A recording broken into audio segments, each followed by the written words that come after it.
On the edge of a small American town, the night was the kind that rewrites silence. The wind came dressed in ice, pressing its cold hands against the farmhouse windows, each pane shivering from the weight of winter. Inside, a single circle of yellow light cut through the darkness, a lamp over an old wooden table where Edna Whitley, 68, sat holding a cup between her palms. It had been 15 winters since laughter last lived in that house. 15 winters since the photograph on the mantel stopped being a portrait and became a memory. Her life had narrowed to a handful of rituals, filling the bird feeders, polishing the same kettle, folding the same dish towel that still carried the scent of years gone by. Bills in a thin folder lay beside her, quiet reminders that worry doesn't always shout. Sometimes it just stays. That night, as she reached to turn off the lamp, the wind changed its voice. It began as a low, distant hum, not thunder, but the deep vibration of metal in distance. One engine, then another, then 20, together, like the earth itself had begun to breathe. Headlights flickered through the storm, carving through the snow and settling in front of her house. 20 riders, soaked and shivering, stood beneath the trembling glow of their bikes. Leather, frost, exhaustion, they carried all three like extra weight on their shoulders. The road had stranded them between danger and mercy, and Edna's house stood like the only warm breath left in the world. The door opened slowly, as if the house itself was deciding whether to let the night in. When they stepped inside, the scent of rain-soaked jackets and gasoline met the dry warmth of the kitchen. It was a small space, stubborn, old, but alive, and it accepted them without judgment. The silence shifted, not gone, but changed, like ice beginning to melt. Edna moved the way people do when they've lived through harder nights. No panic, no hesitation. A heavy pot found its place on the stove. Bread, left over from yesterday, met the warmth of her hands. The hiss of butter joined the low hum of the kettle, and for the first time in years, the air in that house felt human again. No one spoke, but the room grew lighter, filled with the unspoken rhythm of gratitude. Boots dried by the fire, steam rose from cups, faces softened, and slowly, without anyone noticing, fear left the room, replaced by something older and stronger. The fire crackled like a heartbeat. It stitched together the distance between strangers, a widow who'd learned to live without expecting company, and men who'd forgotten what it felt like to be welcomed. Every person there carried a war. For some, it lived in memories of loss. For others, in sleepless nights. For Edna, in the silence of too many empty mornings. By dawn, the house no longer felt hollow. The smell of wood smoke and frying eggs mixed with the faint scent of snow melting on boots. The floor bore footprints, not dirt, but evidence of survival, the kind that says, "We were here, and it mattered." When the sun finally rose, the storm quieted, as if it too wanted to listen. But just when Edna thought the story had ended, that she'd simply done what anyone decent would do, the ground began to tremble again. This time, not with 20 engines, with hundreds. The sound rolled like thunder made of steel, steady, unified, impossible to ignore. Over the hill, the road came alive, line after line of motorcycles, stretching as far as the eye could see. The sky, still pale from dawn, lit up with chrome in motion. And when the first riders reached her yard, every engine went silent at once. More than 1,000 bikers stood in the snow, not speaking, not moving, just present. And in that stillness, the old house seemed to grow wider, stronger, as if the walls themselves knew something sacred was happening. The woman at the door didn't step back. She simply breathed, steady and calm.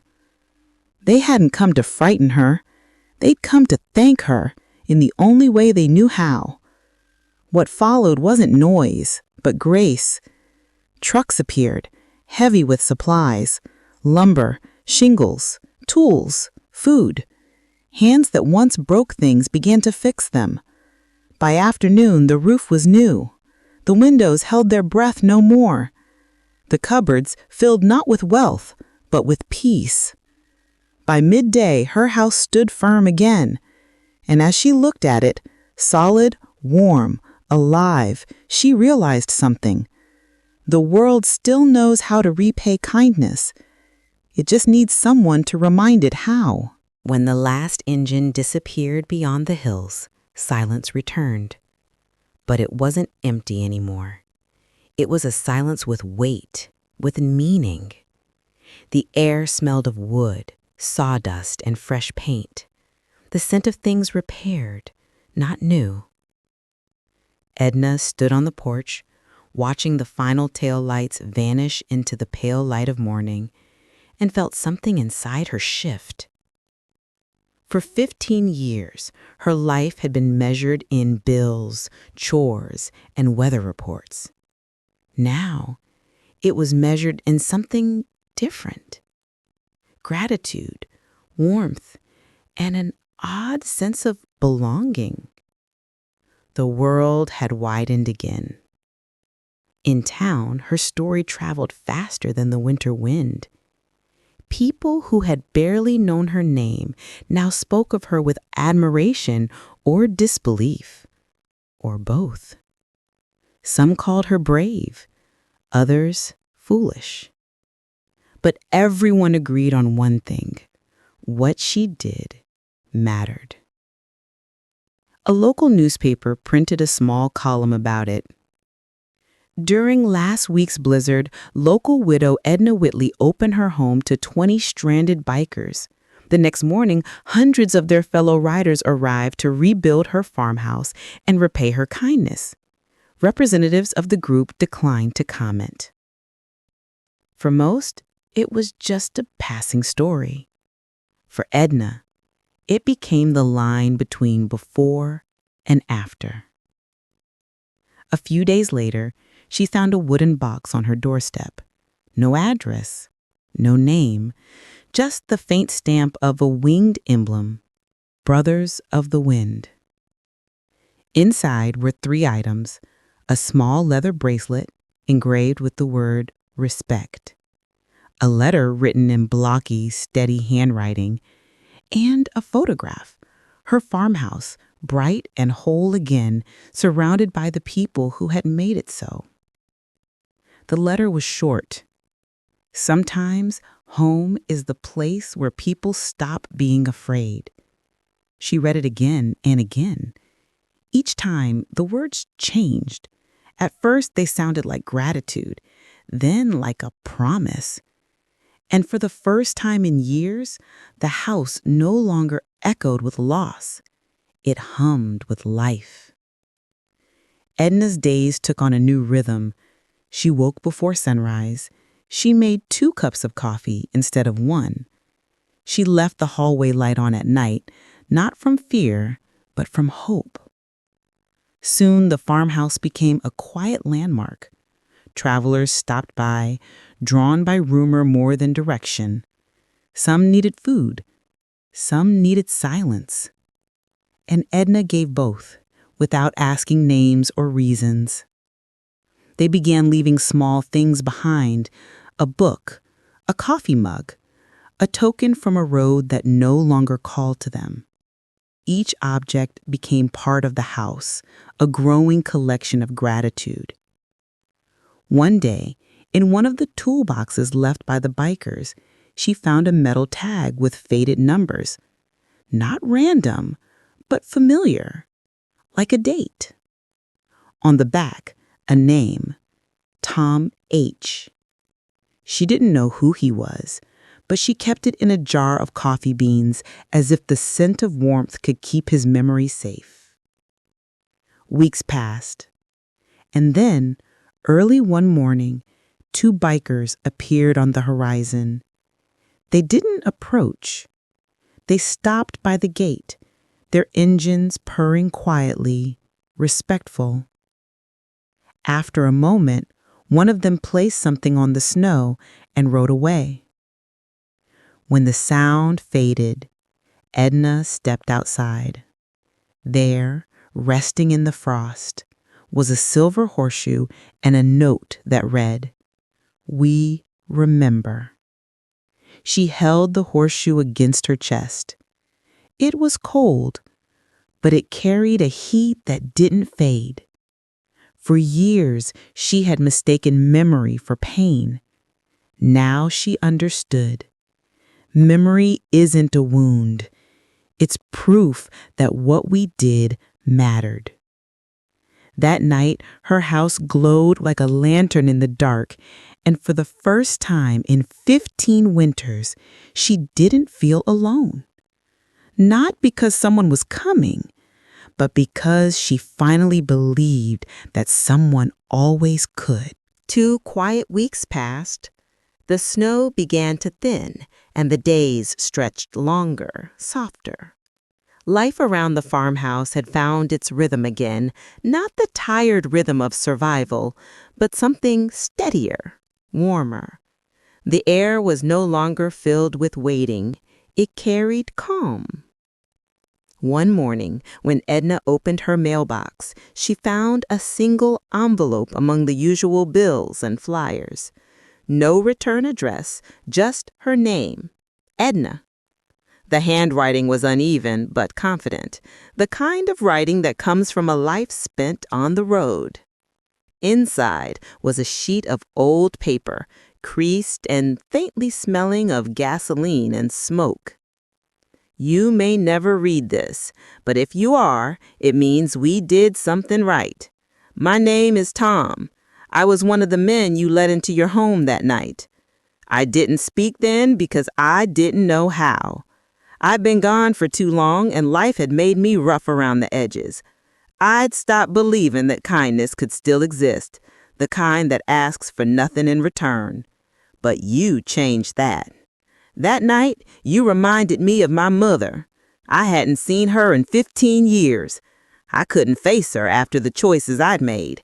But standing in your kitchen, I remembered what home felt like. Not a place, but a person. When I told the others, they understood without words. The next morning, we did what sons do when they're given a second chance. We came back. You didn't just save 20 men from the cold. You made 1,000 remember that they could be good again. We're not saints. We're the road. But now, the road has a direction.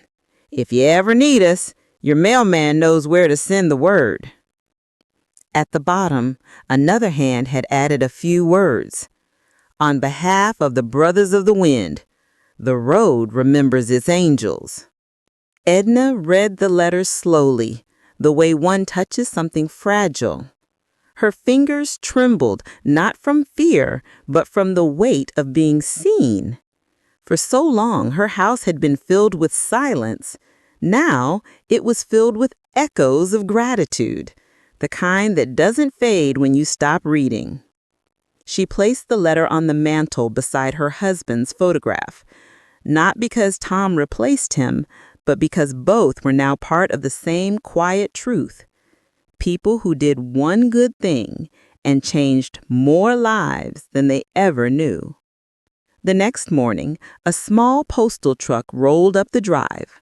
A young delivery driver stepped out, smiling shyly, and handed her another box.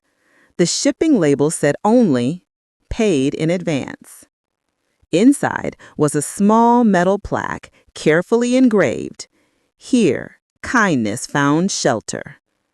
It wasn't a gift, it was proof. She mounted it beside her front door. When the hammer struck the last nail, the sound carried across the empty fields, a single clean note that seemed to travel farther than the wind. From that day on, the farmhouse became a stop for strangers again, not for rescue, but for rest. Some stayed for an hour, some for a night, They left behind little things, a scarf, a keychain, a story. And in return, they took something invisible with them, the certainty that kindness still exists.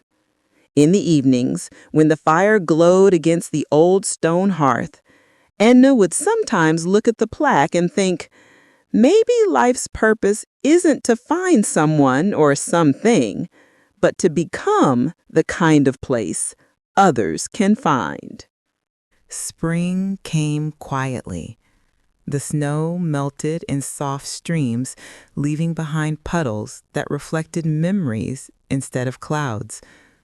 The farmhouse, once brittle and hollow, now breathed like a living thing again.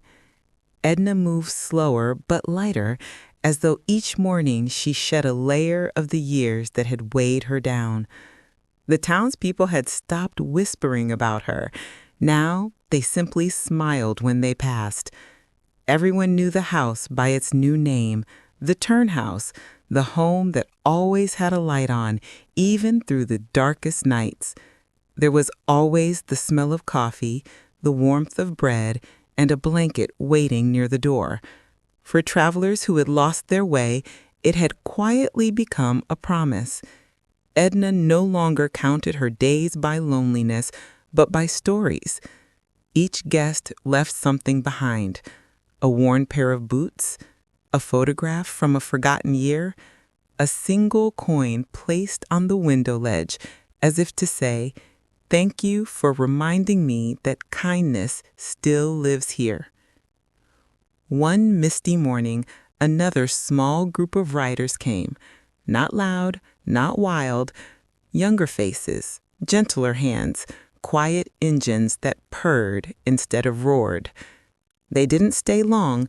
They simply left a letter at the gate, folded neatly inside an envelope marked, "For the woman who showed us who we could be."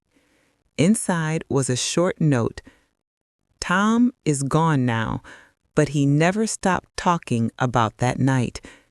He said it was the day the road stopped running from him. We've kept your farmhouse marked on our map. If you ever need help, raise the flag. We'll come." Edna sat on the porch for a long time, the paper trembling softly in her hands. She didn't cry. She didn't need to. Her smile said what words couldn't, that her kindness had gone further than the end of the road. It had become the road itself.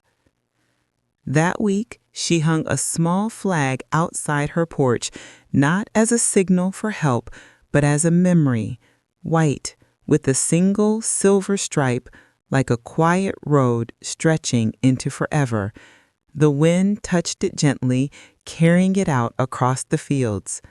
From that day on, the farmhouse became more than a home. It became a sanctuary for those lost on the road, for those tired of noise, for those who had forgotten what peace sounded like. People came not for shelter, but for silence, for a reminder that the world could still be soft. When a young journalist arrived months later to write her story, he asked, "What did you get in return for everything you gave?" Edna didn't answer. She just smiled, the kind of smile that holds whole lifetimes inside it. She had received peace. She had received life after loss. She had received a world that still breathed beside her. And as evening fell, the sun stretched its light across the field, touching the farmhouse walls, the plaque, the flag, and the quiet woman who had unknowingly changed 1,000 lives. The old clock above the fireplace ticked again, slow, steady, sure. Its rhythm carried everything: love, grief, healing, and the timeless truth that it's never too late to be kind.